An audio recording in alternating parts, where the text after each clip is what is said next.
có một ngày tôi viết được vần thơ, thì vần thơ đầu tiên tôi dành viết về mẹ.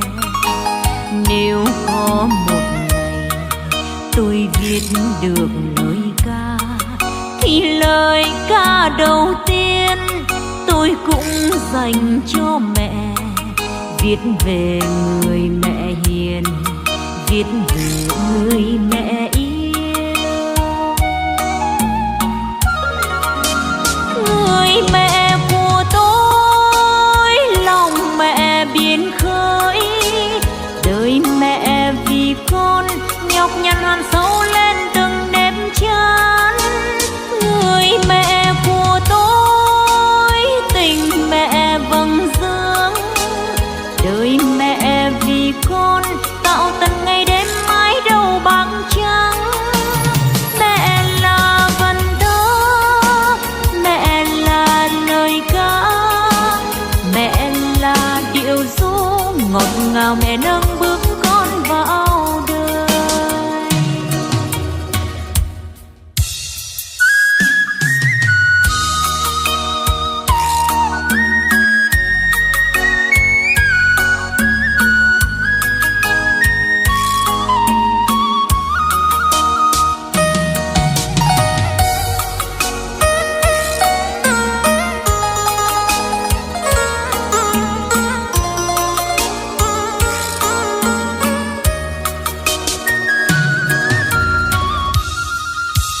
Nếu có một ngày tôi viết được vần thơ, thì vần thơ đầu tiên tôi dành viết về mẹ.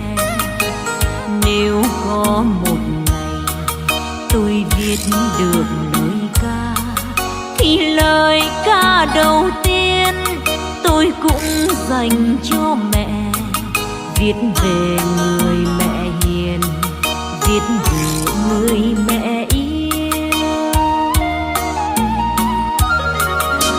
Người mẹ của tôi, lòng mẹ biển khơi, đời mẹ vì con nhọc nhằn hoàn sâu lên từng nếp chán.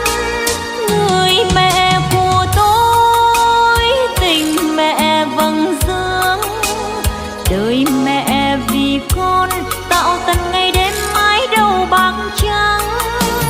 Mẹ là vần thơ, mẹ là lời ca, mẹ là điệu ru ngọt ngào, mẹ nâng bước con vào đời. Đến lúc thành người biết nhớ về mẹ yêu, thì mẹ tôi giờ đây xa mờ chốn nơi nào. Tiếc nhớ về mẹ tôi viết tặng mẹ yêu, vạn lời thơ lời ca xin kính dành cho mẹ. Viết về người mẹ hiền, viết về người mẹ yêu. Vạn lời thơ lời ca xin kính dành cho mẹ. Viết về người mẹ hiền, bằng bữa buồn ca dao.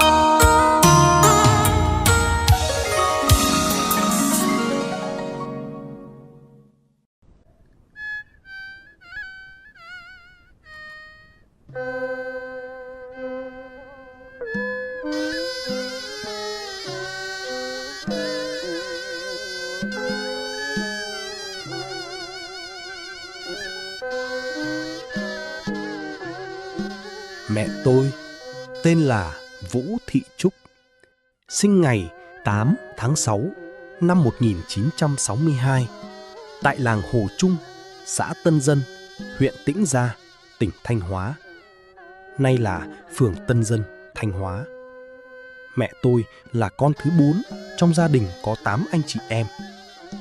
Gia đình ông bà ngoại lúc bấy giờ hoàn cảnh đông con, cũng như nhiều gia đình khác trên các làng quê Việt Nam.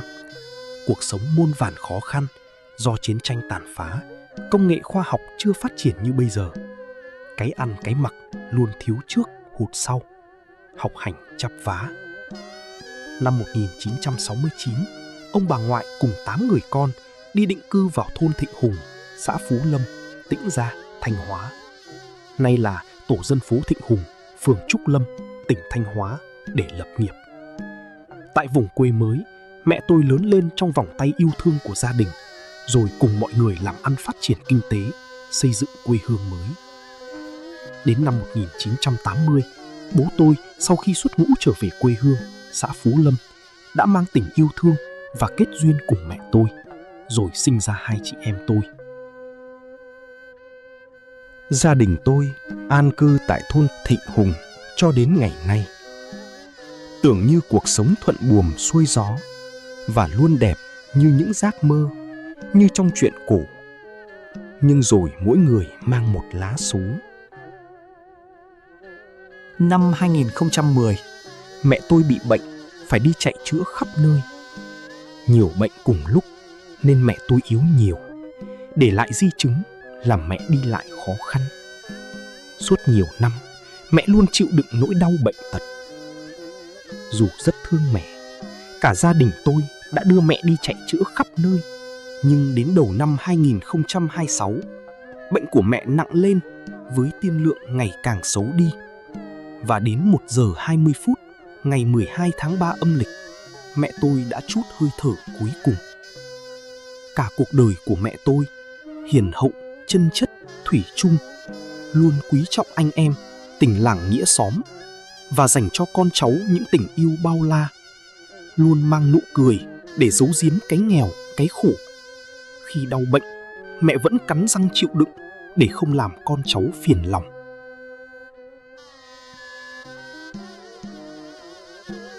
Hôm nay không còn mẹ, cả nhà tôi bâng khuâng, trống trải. Bố tôi thêm tiều tụy, các cháu bơ vơ không còn được ở bên bà. Chỉ còn hoa lá, cỏ cây vẫn xanh tươi. Hàng dừa đang trổ bông trước gió. Lúa đồng ngoài kia đã ngả màu vàng. Bờ cây ao cá còn đây, như đang đợi mẹ trở về trong nỗi nhớ miên man. Chúng con chỉ còn biết kính cẩn hương nhang nơi ban thờ mẹ mỗi ngày và cầu cho mẹ được siêu thoát thanh cao. Vĩnh biệt mẹ. Con trai của mẹ, Lê Anh Sơn.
Thank you.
tin buồn và thành lập ban lễ tang.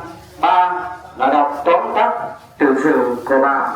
4 là lời phát biểu cảm tạ của gia đình tang chủ. 5 là lễ dâng báo tin buồn. Ban công tác mặt trận tổ dân phố Thịnh Hùng cùng gia đình vô cùng thương tiếc báo tin bà Vũ Thị Trúc sinh ngày 8 tháng 6 năm 1962, quê quán phường Tân Dân, tỉnh Thanh Hóa, thường trú tổ dân phố Thịnh Hùng, phường Trúc Lâm, tỉnh Thanh Hóa.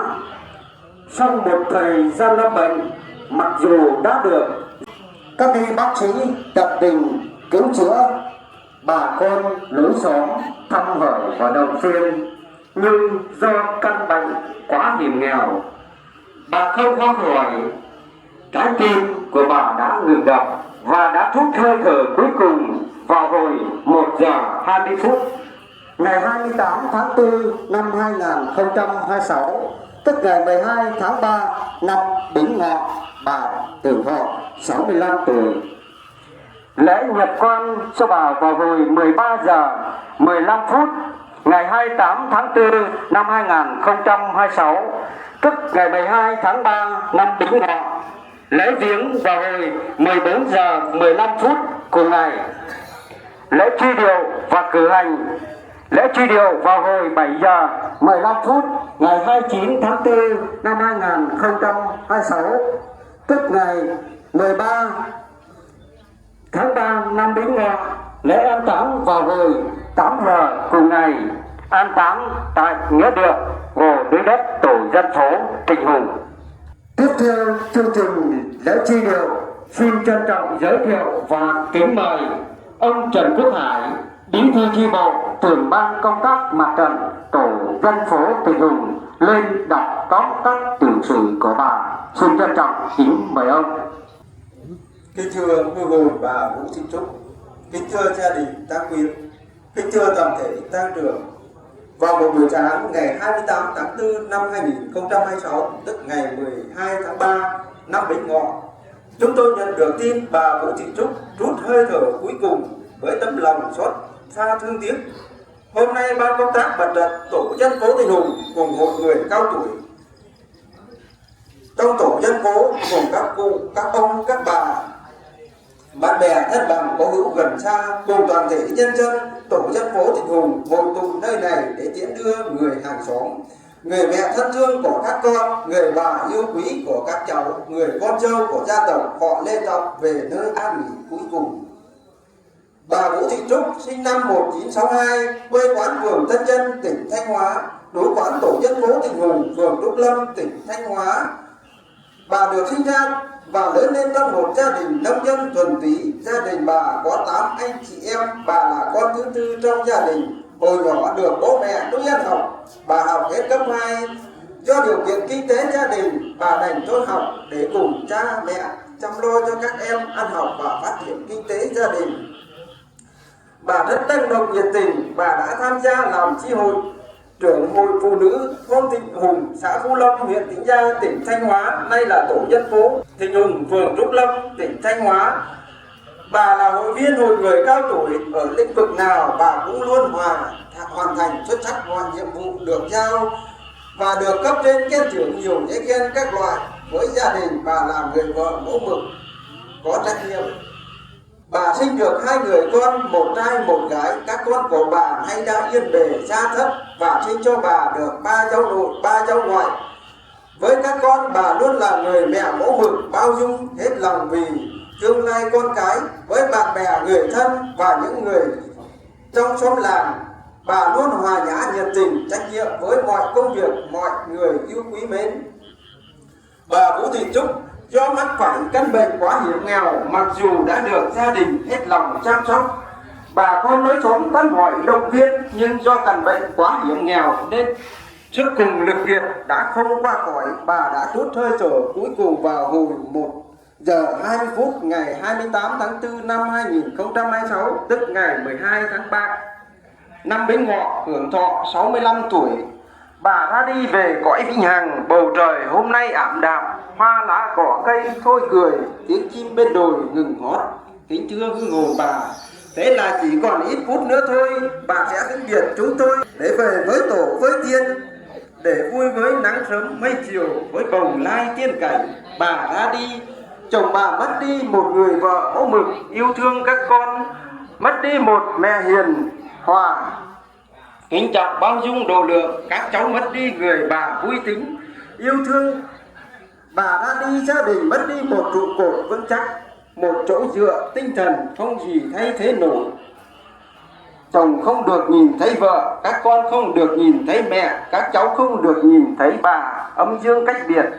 Bà ra đi, gia tộc họ mất đi một người con dâu hiếu thảo, một tấm lòng luôn trọn vẹn với làng xóm quê hương. Bà ra đi, bạn bè làng xóm mất đi một người bạn chân tình cởi mở hết lòng vì cộng đồng. Hội người cao tuổi mất đi một hội viên gương mẫu. Kính thưa gia đình tang quyến, trong giờ phút đau đớn tiếc thương vô hạn, chúng tôi tiễn đưa bà Vũ Thị Trúc vào cõi vĩnh hằng. Thay mặt cho ban công tác mặt trận và bà con nhân dân trong tổ dân phố Thịnh Hùng, chúng tôi xin chia sẻ với gia đình nỗi đau thương mất mát lớn lao này trước bàn thờ gói hương, bày tỏ để tưởng nhớ bà và vĩnh biệt bà mãi mãi.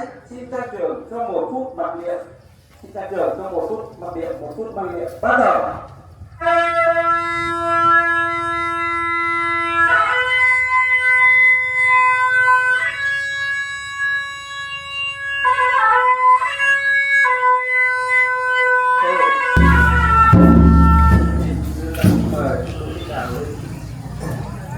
Kính thưa các đồng chí lãnh đạo đảng, chính quyền, thôn Thịnh Hùng, phường Trung Lân. Kính thưa các ông bà tỉnh thông gia. Kính thưa các quý khách, thưa toàn thể gia trưởng. Chị dâu tôi, chị Vũ Thị Trúc, mắc căn bệnh hiểm nghèo. Mặc dù đã được sự chạy chữa của đội ngũ y bác sĩ cùng sự chăm sóc tận tình của gia đình, nhưng vì căn bệnh quá hạn thì tôi không qua khỏi được. Trong thời gian chữa trị cũng như lúc lâm chung đã được sự chăm sóc của quan tâm của bà con trong và ngoài xóm, bạn bè thân hữu người thân đến có lễ vật họp hoa kính viếng. Trong niềm tiếc thương vô hạn này, đại diện gia đình, tôi xin chân thành gửi đến toàn thể tăng trưởng lời cảm ơn chân thành nhất. Xin cảm ơn.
con nợ mẹ ơi, nợ một đời ân tình nặng đầy vơi.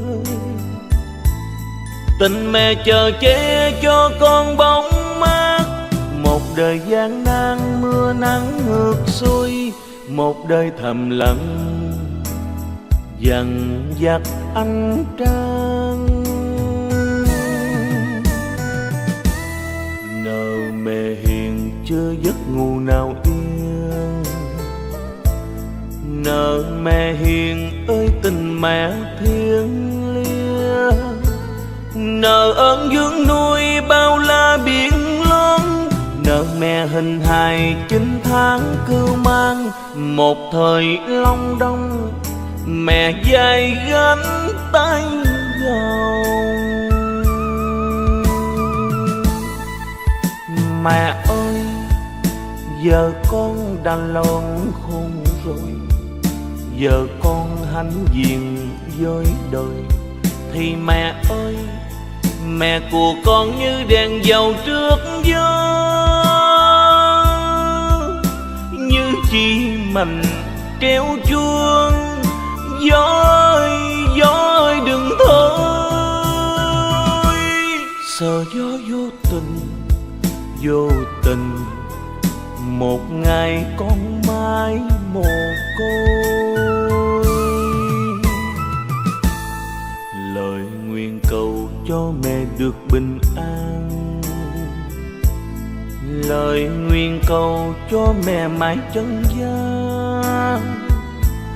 Nợ mẹ lời ru qua cơn bão tố, nợ mẹ vòng tay ấm áp trời đông, nợ mẹ thiên thu kiếp ngôi.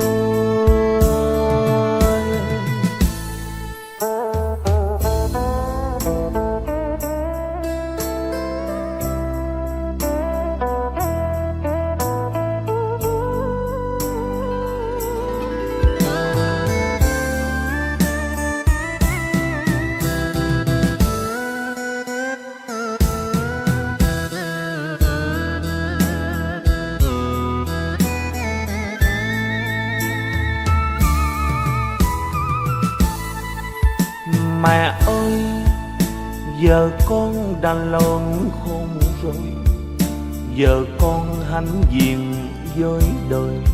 Thì mẹ ơi, mẹ của con như đèn dầu trước gió, như chỉ mình treo chuông. Gió ơi đừng thôi, sợ gió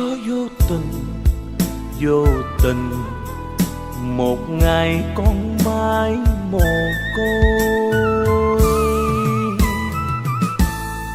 Lời nguyện cầu cho mẹ được bình an,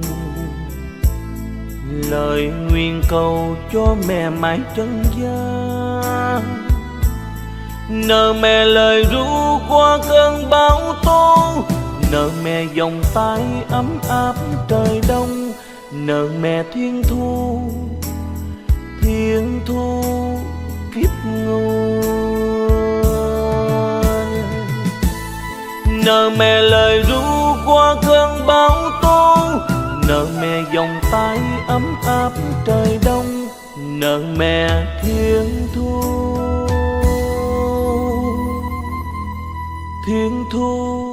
kiếp ngôi.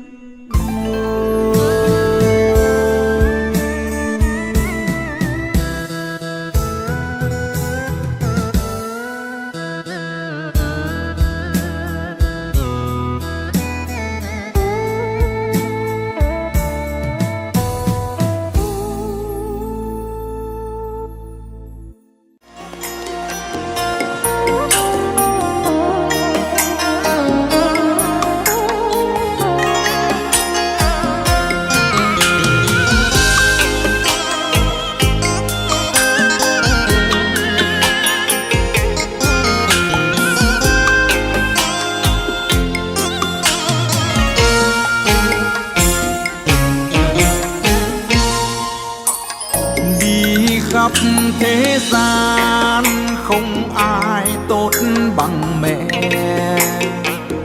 gánh nặng cuộc đời không ai khổ bằng cha. Nước biển mênh mông không đong đầy tình mẹ, mây trời lồng lộng không phủ kín công cha. Tần tào sớm hôm mẹ nuôi con khôn lớn, mang tấm thân gầy cha che chở đời con.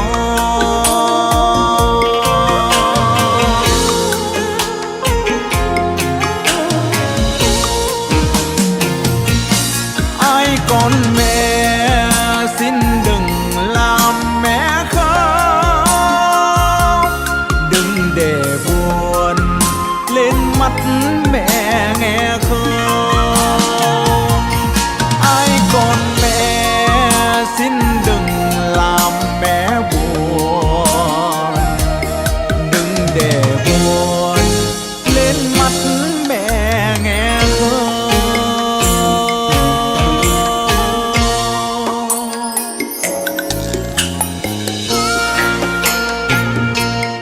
Công cha như núi Thái Sơn, nghĩa mẹ như nước trong nguồn chảy ra.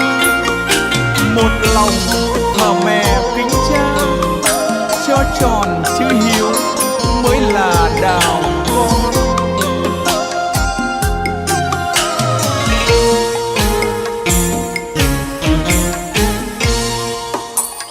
Đi khắp thế gian không ai tốt bằng mẹ, gánh nặng cuộc đời không ai khổ bằng cha. Nước biển mênh mông không đong đầy tình mẹ, mây trời lồng lộng không phủ kín công cha. Tần tào sớm hôm mẹ nuôi con khôn lớn, mang tấm thân gầy cha che chở đời con.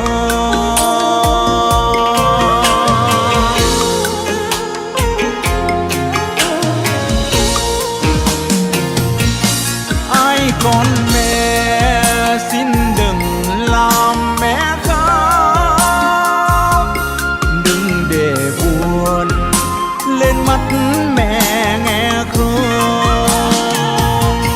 Ai còn mẹ xin đừng làm mẹ buồn, đừng để buồn lên mắt mẹ nghe không.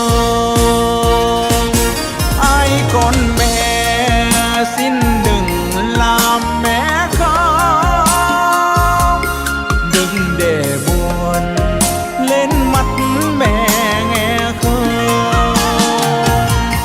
Ai còn mẹ xin đừng làm mẹ buồn, đừng để buồn lên mắt mẹ nghe không. Đừng để buồn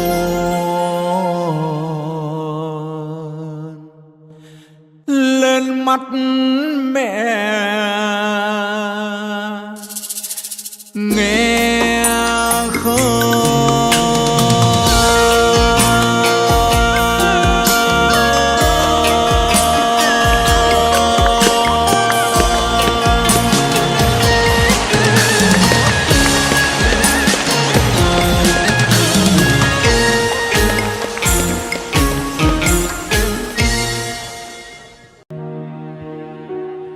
Mẹ ơi con nhớ mẹ, nhớ từng lời mẹ ru. Mẹ ơi con nhớ mẹ, nhớ ánh mắt hiền hòa, ôm nỗi nhớ bao đêm con mơ về ngày tháng cũ. Nghe ấm áp con tim trong vòng tay mẹ hiền. Mẹ là ánh trăng sao sáng soi lối con về.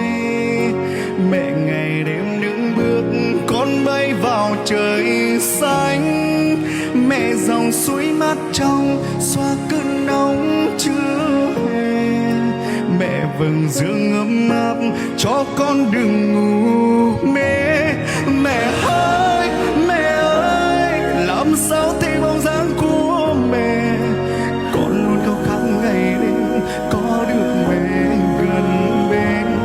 Mẹ ơi bàn tay con đã quá yêu mềm nên con không giữ được mẹ trong cuộc đời của con.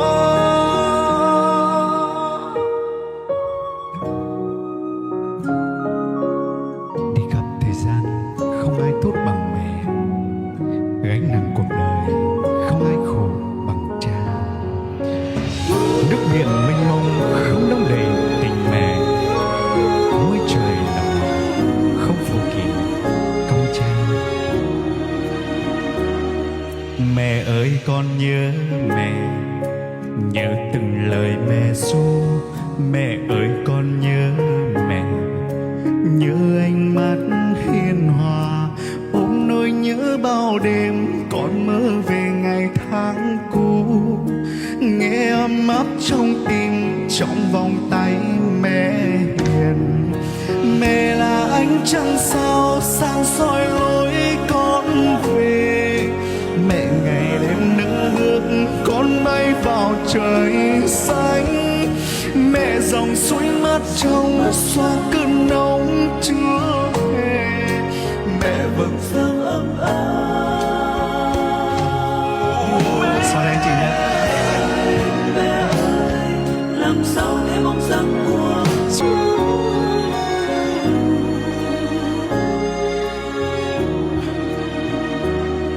mẹ ơi con nhớ mẹ, nhớ từng lời mẹ ru. Mẹ ơi con nhớ mẹ, nhớ ánh mắt hiền hòa, ôm nỗi nhớ bao đêm con mơ về ngày tháng cũ.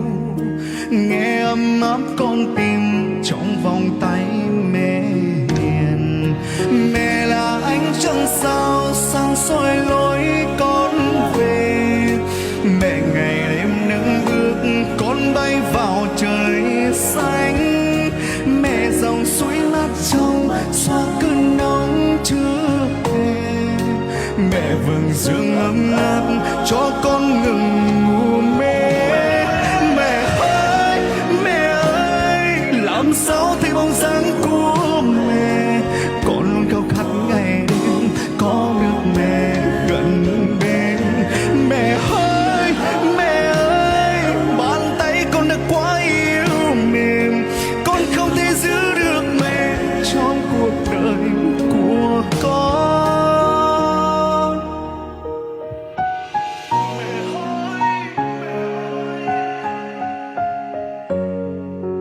Luôn luôn khát đời đêm có được mẹ